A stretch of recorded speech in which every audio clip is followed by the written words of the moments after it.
What's up, guys? I got a deck profile for you guys. Before I get anything started, I just want to say I apologize for the glare. Just that the ceiling light is directly above me. I've tried moving around a few times, it's not working, so it is what it is. I will do this just so you can see it without the glare, but there ain't much I can do about that. But anyway, I'm John from Ghosty Snails, and I have a $30 structure deck Sacred Beast deck profile. I'm gonna be doing two deck profiles of this, one now, and one in the later future. What this is I basically bought three of the structure deck of the new, Sacred Beast structure deck, and I looked over it, read the cards, and thought what was the most optimal way to build a deck off it. I based this build a lot off of Ninim's deck profile, just because I felt like his way of building deck was a lot more, I guess, optimal, I guess is the right word, but I have not played with this deck yet because, as you know, quarantine's still a thing, and even though some locals around me are starting to open up again, I personally don't feel it's safe enough to go and, play in those areas.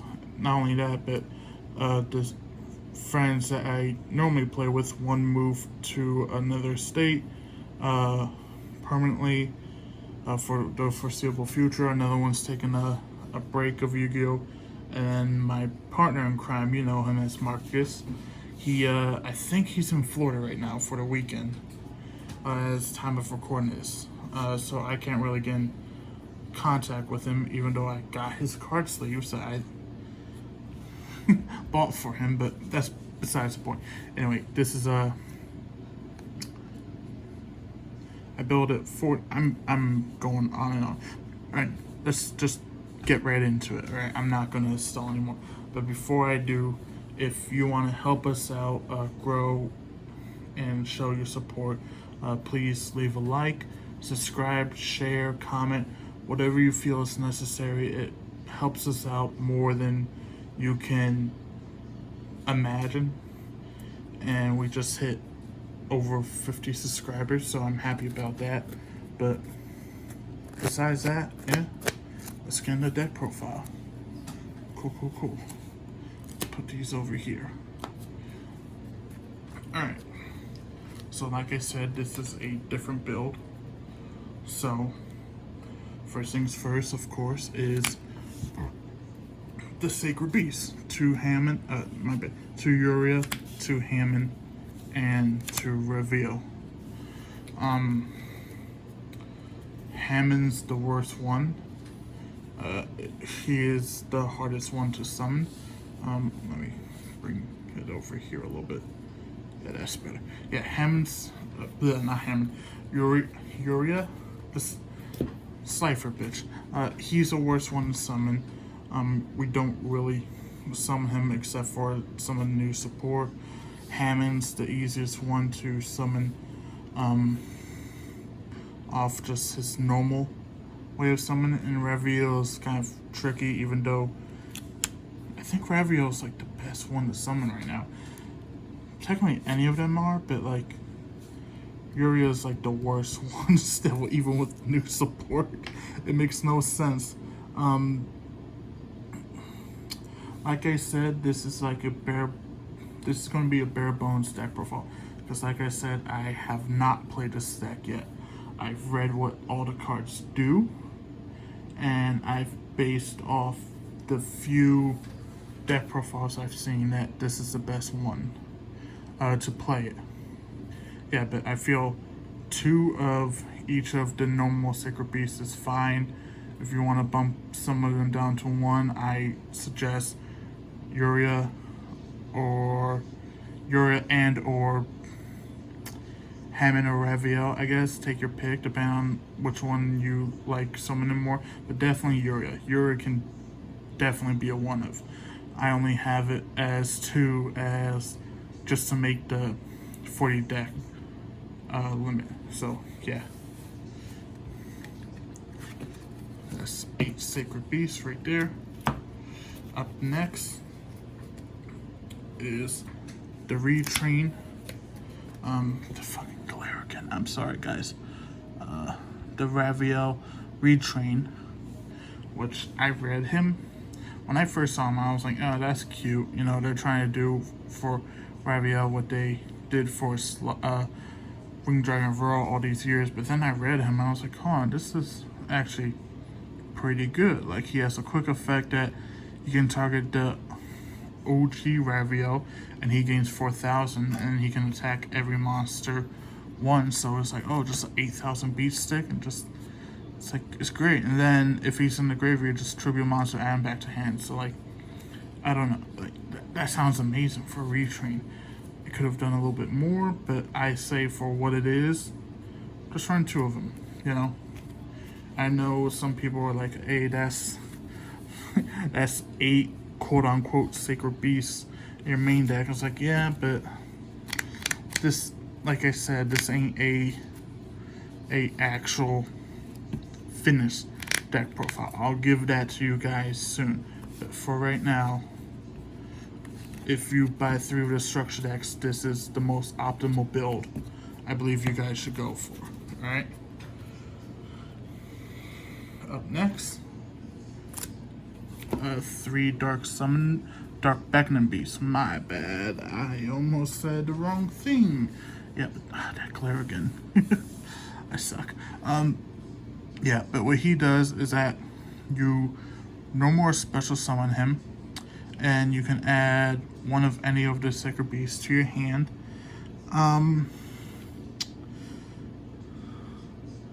Yeah, from deck to hand, or any card that has like any of their names in their text. Like, you're gonna add any of this new spells or traps, which is cool. And I also think he's a tribute one. No, he also has the, you can normal summon 1 fiend monster with 0 attack, 0 defense. I think when you normal summon, I don't know. Like I said, I haven't played the deck yet. Feel free to give me crap. I know some of you are, but you know, it's fun. I plan on playing this deck a lot once I finish it. Chaos Summoning Beast. He's the one that you tribute to summon a Sacred Beast.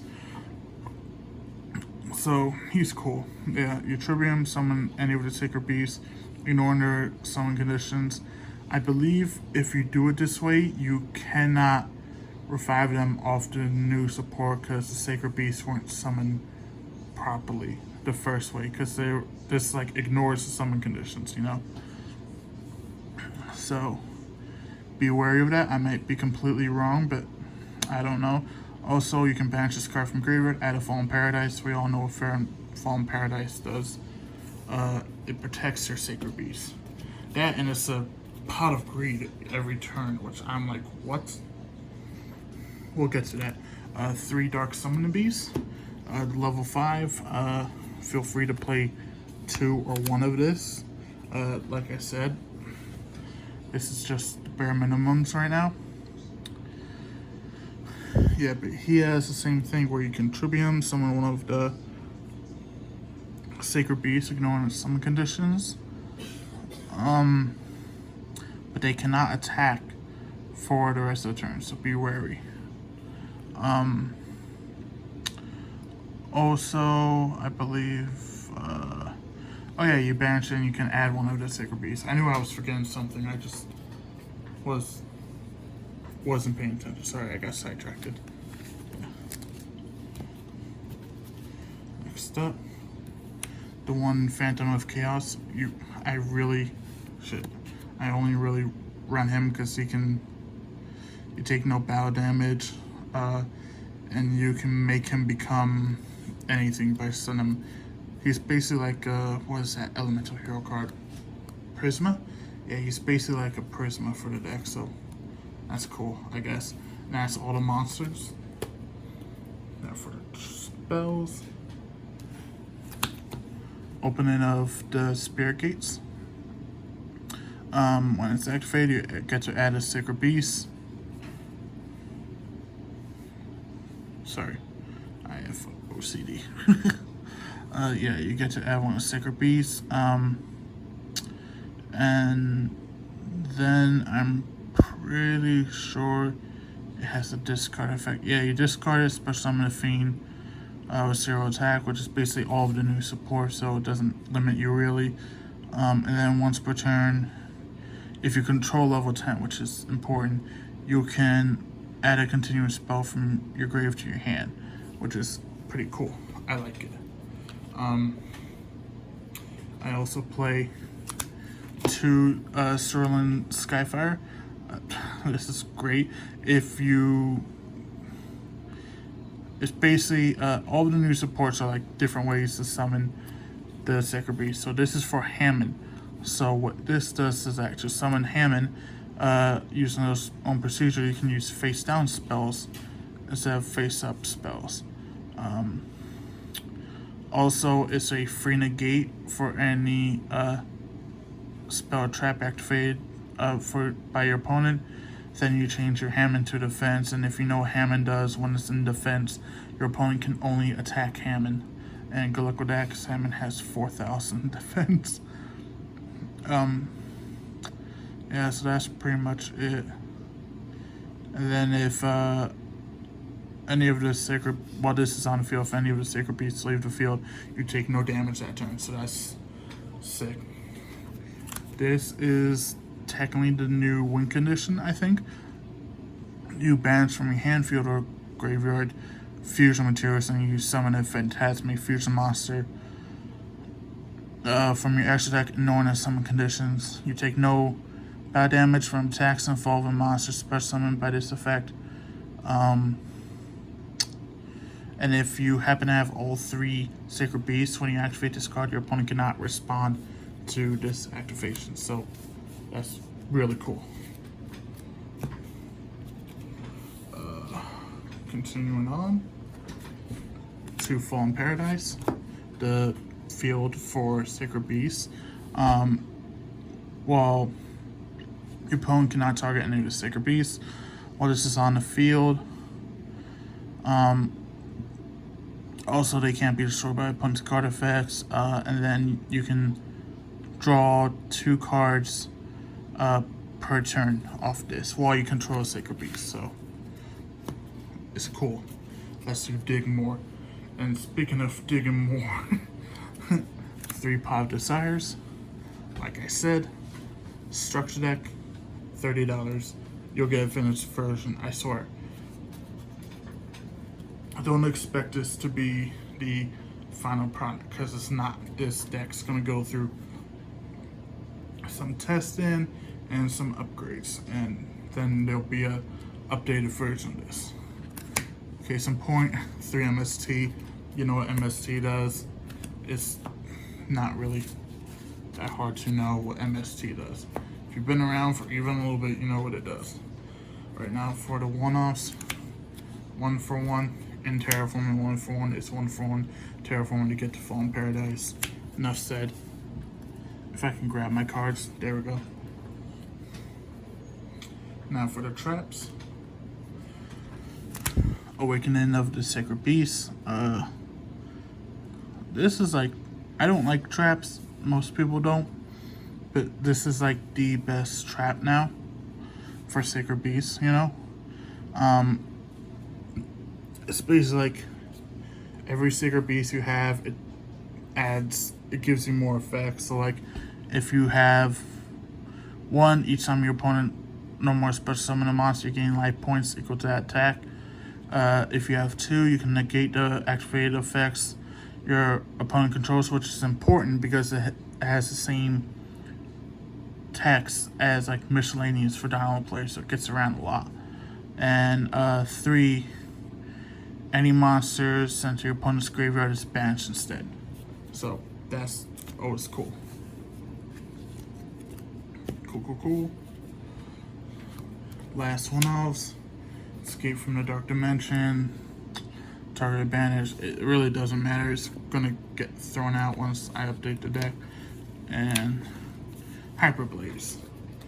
This is the workaround for Uria. Oh my god, these sleeves are so slippery. Yeah. What this does is that it's basically the same thing as the Skyfire card, I think, where it's like instead of face-up spells, you can use face-down spells. Same thing applies here. Instead of face-up traps, you can use face-down traps as well. Also, you can send one trap from your hand to graveyard. The stack becomes the number of the traps on field times 1,000, so Yura can get a big boy with this. But it's only for the rest of the turn. Also, once per turn, you can discard a card. Discard a card. Then you can add or special summon Sacred Beast, ignoring summon conditions. So, yeah. That's the main deck. That's all 40. So let's get into the extra deck. Like I said, I only bought 3 structure decks, and when it came to extra deck, not a lot to work with. Wait, just saying that. Word affects my extra deck. Come on, bitch. Yeah, like I said, not much to work with. So, 3 of the 10k beater, and 1 of the new Phantasme. He's just a swing for game because you summon him, he gets 10,000 attack when he swings. He can burn your opponent for half the original attack of, I think, an opponent's monster. Yeah, an opponent's monster. Yeah, but that's about it. It's not much. When I update the deck, I want to add like the trains and shit. That should be fun. Cool. So, now for the side deck. Not a lot to work with here again, so I run a second Hyperblaze on the side deck, second Shoreline Skyfire, third Screwing Skyfire, my bad, and a third Dimension Fusion, just in case I'm playing right now against someone and I need a little more of whatever, you know, so that's why these are here. 3 Swords of Concealing Light, because they're Swords of Concealing Light. Not much needed to be said about that. And then I run 3 Kaijus. The only Kaiju got printed in the set. I could have added more that came in the structure decks, but most of them were just meh, you know? These were the best ones, so I'm sorry. This is the cards I saw in there. I was like, all right, that seems cool at least, you know. So yeah, that's about it. Do expect a updated version of this deck. This will not be the final form. Like I said, I basically just bought 3 of the structure decks, and I fully intend to overhaul this deck. It might not even look like what it was when I first put it together off the 3 structure decks. So yeah, I guess case in point, I have these cards off the side that I'm going to be planning to put in. Like, I have 2 ultra rares of the Phantasme Fusion that came in Dual Overload. I have a ultra rare Fallen Paradise, Infinite Impermanence. I'm trying to get a second or third. And then an ultra rare Dark Summoning Beast. I have other cards I want to try and tack in or whatever, but it's a work in progress. But yep, that's about it. 40 cards main deck, extra decks 4. It is what it is for now, but expect to be an upgraded version. That's all I'm saying. Also, if you see me through this video fumbling around, it's because these card sleeves, I just got new Dragon Shield card sleeves, and for anyone who plays using Dragon Shield card sleeves, you know that for the first especially when you first get them. They are extremely slippery, but they're really good quality. I think that's why the glare happens off so much, because they're of good quality. But like right here, you can see that like they're beautiful. Anyway, that's it. I'm rambling. This has been John from Ghostly Snails, giving you a budget $30 deck profile of Sacred Beasts, and expect a complete version in the near future. Anyway, don't forget to like, comment, subscribe, do all that good stuff, share with your friends, help us grow. We just hit 50, so we're thinking of doing a channel update or a Q&A or whatever, you know. And if we do a Q&A, I don't think we will, because not a lot of people care, you know. But if we do, we'll probably tweet out to see if we get any interaction. Follow us on Twitter, links in the description. But we'll see. We'll probably do like a update video on the channel more than a Q&A, but we never know. It all depends on who responds and who follows. But it's regardless, yeah, follow us on Twitter, follow us on Instagram, subscribe to our channel. Everything will be down below. But yeah, I've been John from Ghostly Snails, and signing out. Peace.